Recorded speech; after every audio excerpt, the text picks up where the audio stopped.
संदीप ने अपनी माँ के कहने पर गांव में शादी कर ली थी। लड़की का नाम था सुनीता। माँ का कहना था एकदम मॉडर्न बहू नहीं होनी चाहिए, लेकिन उन्हें नहीं पता था कि गांव से आने वाली बहू सुंदर सुशील तो होगी और उसको गांव से बाहर भी निकाल लाएंगे, लेकिन उसके अंदर का गांव कैसे बाहर निकलेगा। शादी के कुछ दिन बाद, माँ टिफिन तो देना जरा। बेटा अब तो स्कूल नहीं ऑफिस जाता है, माँ से नहीं अपनी बीवी से टिफिन मांगा कर। ओके माँ। सुनीता टिफिन ले आओ। एक किलो टिफिन, इसके अंदर पिस्ता डाल दिया है। पिस्ता? पिस्ता क्यों? सास जी ने बोला था ना कि आपको पिस्ता बहुत पसंद है। ओहो, मैंने पिस्ता नहीं पास्ता बोला था, पास्ता। पास्ता? कहीं होता है पास्ता? अरे बेटी तू रहने दे, मैं बना दूंगी। अच्छा किया कि पाव भाजी बनाने का नहीं बोला, वरना किसी के पाव बना देती है। सुनीता को बुरा लगता है, लेकिन उसकी नादान हरकतें कम नहीं होती। ऐसे ही एक दिन, अरे तुमने ये क्या लगाया है? अरे आप वो फूस फूस करके लगाते हैं ना, वही। डियो? का दियो? किसको दियो? अरे वही ना जिससे खुशबू आती है। हाँ हाँ सही पकड़े हैं। अच्छा लेकर तो आना। कौन सा डियो लगाया तुमने? अभी लेकर आते हैं जी। संदीप की बात मानकर सुनीता अंदर से खुशबू वाला फुसफुस लेकर आती है। ओएमजी! ओएमजी मतलब ओ माय गणेश ना। अरे ओएमजी छोड़ो, और ये खुशबू वाला फुसफुस की बात कर रही थी तुम? हाँ इसी की, फिर से सही पकड़े हैं। अरे देवी, लेकिन आप सही नहीं पकड़े हैं, ये डियो नहीं है। डियो नहीं है तो क्या लियो है? अरे ये रूम फ्रेशनर है, जिसको कमरे में छिड़कते हैं, खुद पर नहीं। कोई बात नहीं, माँ कहती थी आत्मा किराएदार है, शरीर एक किराए का कर्म। हम शरीर पे ये डाल लिए तो क्या फर्क पड़ जाएगा। अरे बहू, ओ बहू, मेरे लिए फल तो ले आ, फिर मैं बाजार जाऊंगी।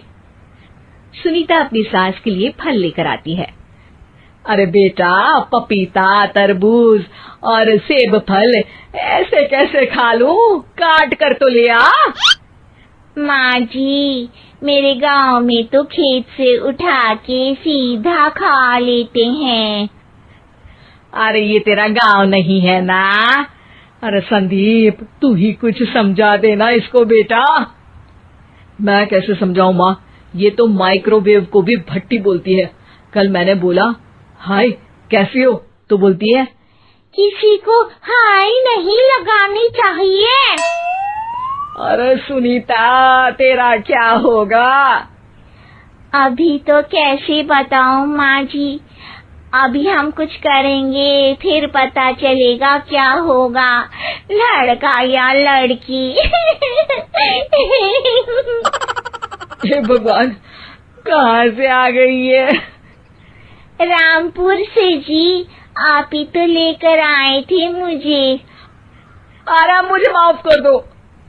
पहले कोई गलती तो करिए जी, आपकी तो सारी गलती माफ कर देंगे हम। हाँ अरे बहू, मेरी बात सुन। फल यानी कि फ्रूट जब भी लाए ना तो काट कर लाना, ठीक है? जी ठीक है माँ जी, फल यानी फ्रूट यानी काट के लाऊंगी। सुनीता रोज ही कोई ऐसी हरकत कर देती जिसकी वजह से उसे घर में दो बातें सुननी पड़ती। एक दिन, माँ, मेरे बॉस घर पर आने वाले हैं शाम को। उनका बर्थडे है, फैमिली साथ नहीं रहती उनके, तो यही पार्टी कर लेंगे। उनको अच्छा लगा तो शायद मेरा प्रमोशन भी हो जाएगा। मैं ना फ्रूट केक लाकर फ्रिज में रख दूंगी और तेरे साथ आज खाना मैं बनाऊंगी, ताकि जब साहब आए तो खाने में कोई गड़बड़ ना हो। शाम को जब सारी तैयारियां हो जाती है, संदीप के साथ बड़े साहब भी घर आते हैं। फ्रूट केक तो ले आना बहू, फिर खाना खाएंगे। अरे इस सब की क्या जरूरत थी, आपने बुलाया वही काफी है। सर, आपका परिवार शहर में नहीं है तो हम ही आपके परिवार जैसे हैं सर। इतने में ही सुनीता फ्रूट केक लेकर आती है और बड़े साहब की टेबल पर रख देती है, और जैसे ही केक के ऊपर का बॉक्स हटाती है, ओह, ये क्या है? केक तो कटा हुआ है, मैं तो ऐसा नहीं लाई थी। आप मुझे शाबाशी दे सकती है माँ जी, मैंने ही केक काट दिया। आपने कहा था ना, फल यानी फ्रूट यानी हमेशा काट के लाना, तो फ्रूट केक भी तो फ्रूट ही है ना, तो मैंने पहले ही काट लिया। हूँ ना मैं समझदार। अरे बहू, ये क्या किया? केक हमेशा वही काटता है जिसका जन्मदिन होता है। तुझे एक बात भी समझ नहीं आती, एक नंबर की बेवकूफ है। पूरा माहौल बिगड़ चुका था। संदीप को लगने लगा था कि साहब उसे प्रमोशन तो दूर की बात है, कहीं डिमोशन ना दे दे, लेकिन साहब बीच में ही बोल पड़ते हैं। अरे कोई बात नहीं, ये इनकी बेवकूफी नहीं है, इनका भोलापन है। बेटा आप कहाँ से हो? रामपुर गांव से। अरे वाह, गांव से? फिर तो आपके गांव में ताजे फल और सब्जियां मिलते होंगे। हाँ, सही पकड़े हैं, हम तो काटते भी नहीं, सीधा खा लेते हैं। मैं ना एक बार तुम्हारे गांव घूमने जरूर चलूंगा। क्यों संदीप, ले चलोगे ना? मुझे गांव घूमना बहुत पसंद है। बस फिर क्या था, संदीप और सास दोनों खुश हो गए, क्योंकि साहब को सुनीता ने गांव की बात करके खुश कर दिया था। अब संदीप का प्रमोशन पक्का था। शिक्षा, कभी भी किसी भी गलती पर घबराना नहीं चाहिए। हो सकता है कि उस गलती की वजह